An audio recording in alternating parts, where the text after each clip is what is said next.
Hello friends, welcome to my YouTube channel HK Alam tutorial.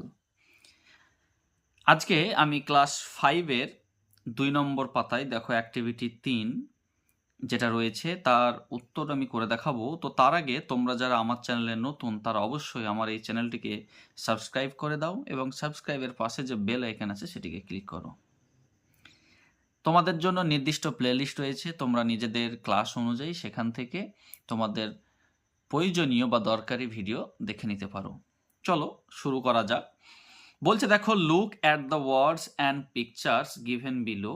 এখানে নিচে কিছু শব্দ এবং কিছু ছবি দেওয়া হয়েছে, সেগুলোকে লক্ষ্য করো। অ্যান্ড রিড দ্য ফিচার্স, এবং এই বৈশিষ্ট্যগুলো অফ দ্য সিজন, একটা ঋতুর বৈশিষ্ট্য এইগুলো, ঠিক আছে। Write a few sentences on the season and give a title.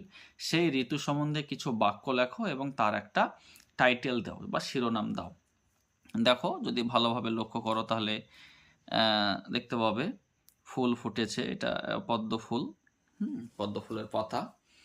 তারপরে দেখো এখানে একটা গ্রাম্য পরিবেশ দেওয়া আছে, এখানেও ফুলের ছবি দেওয়া আছে। এখানে দেখো মেঘ দেওয়া আছে, এখানে দেখো কাশফুল দেওয়া আছে। লেস সোয়েট, কম ঘাম হয় এই ঋতুতে। লেস হিট, খুব একটা গরম থাকে না। ঠিক আছে, তাহলে এইগুলো হচ্ছে বৈশিষ্ট্য। আমাদেরকে এই বৈশিষ্ট্যের ভিত্তিতে আমাদেরকে সেই ঋতু সম্বন্ধে লিখতে হবে। তো চলো দেরি না করে শুরু করা যাক। দেখো, লার্নিং টিপসের দিকে লেখায় আছে 3টি ছবি: সূর্যের পাতায় শিশির বিন্দু, ডোবায় পদ্ম এবং ব্যাকগ্রাউন্ডে অর্থাৎ প্রেক্ষাপটে নীল আকাশে সাদা পেঁজা মেঘে। ছবির সাহায্যে ঋতুটির সম্পর্কে ছাত্রছাত্রীদের একটি ছোট প্যারাগ্রাফ লিখবে।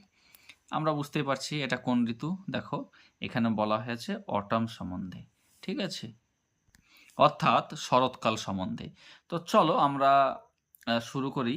দেয়ার আর 6 সিজনস ইন বেঙ্গল। বাংলাতে 6খানা ঋতু রয়েছে।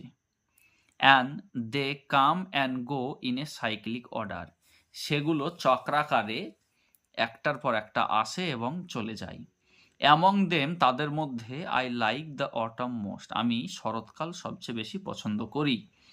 ইট covers from mid August to mid October. এই ঋতুটি আগস্টের মধ্য থেকে অক্টোবরের মধ্য পর্যন্ত বিস্তারিত, বা এই ঋতুটি আগস্টের মধ্য থেকে অক্টোবরের মধ্য পর্যন্ত চলে বা থাকে। ইন দিস সিজন, এই ঋতুতে, দ্য স্কাই রিমেন্স ক্লিয়ার, আকাশ খুব পরিষ্কার থাকে। অ্যান্ড সামটাইমস, কখনো কখনো, the light patches of clouds, মেঘের যে খণ্ড কি করে, float lazily in the sky, আকাশে উন্মুক্তভাবে অলসভাবে ঘুরে বেড়ায় বা ভেসে বেড়ায়। ফ্লোট মানে ভেসে বেড়ানো। Like a little fairy boat, মনে হয় যেন একটা ছোট্ট পরি নৌকা। তুলনা করা হয়েছে মেঘের সঙ্গে। Everything bathes in the moonlight, মনে হয় যেন সব কিছুই চন্দ্র আলোকিত, মানে চাঁদের আলোয় সব কিছু যেন স্নান করেছে এরকম মনে হয়। And they look like silver, এবং সেগুলোকে দেখে রূপলি মনে হয়। তারপর দেখো, দ্য গ্রেটেস্ট হিন্দু ফেস্টিভ্যাল, হিন্দুদের যে সবচেয়ে বড় উৎসব Durga Puja, held in this season, এই ঋতুতেই হয়। ঠিক আছে, তো আমি আর একবার পড়ে দিচ্ছি, তোমাদের সুবিধে হবে। বলছে দেখো, there are 6 seasons in Bengal, বাংলাতে 6খানা ঋতু রয়েছে। And they come and go in a cyclic order, সেগুলো আসে এবং যায় চক্রাকারে। অ্যামং দেম, সেগুলোর মধ্যে, I like the autumn most, আমি শরৎকালকে সবচেয়ে বেশি পছন্দ করি।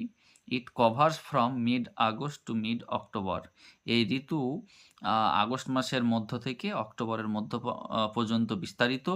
ইন দিস সিজন, এই ঋতুতে, দ্য স্কাই রিমেন্স ক্লিয়ার, আকাশ পরিষ্কার থাকে। অ্যান্ড সামটাইমস, কখনো কখনো, the light patches of clouds, মেঘের যে খণ্ডগুলো, সেই খণ্ডগুলো কি করে, float lazily in the sky, আকাশে খুবই অলসভাবে ভেসে বেড়ায়। Like a little fairy boat, ওগুলোকে মনে হয় যেন পরীদের ছোট ছোট নৌকা। Everything bathes in the moonlight, সব কিছু মনে হয় যেন চাঁদের আলোয় স্নান করেছে। And they look like silver, এবং সেগুলোকে দেখে রূপলি মনে হয়। The greatest Hindu festival Durga Puja held in this season, হিন্দুদের বা হিন্দু জাতির সবচেয়ে বড় যে পুজো দুর্গাপূজা সেটি এই ঋতুতেই সংগঠিত হয় বা অনুষ্ঠিত হয়। এ ধরনের রেগুলার আপডেট পাওয়ার জন্য তোমরা অবশ্যই আমার চ্যানেলটিকে সাবস্ক্রাইব করো এবং সাবস্ক্রাইবের পাশে যে বেল আইকন আছে সেটিকে ক্লিক করো। ধন্যবাদ।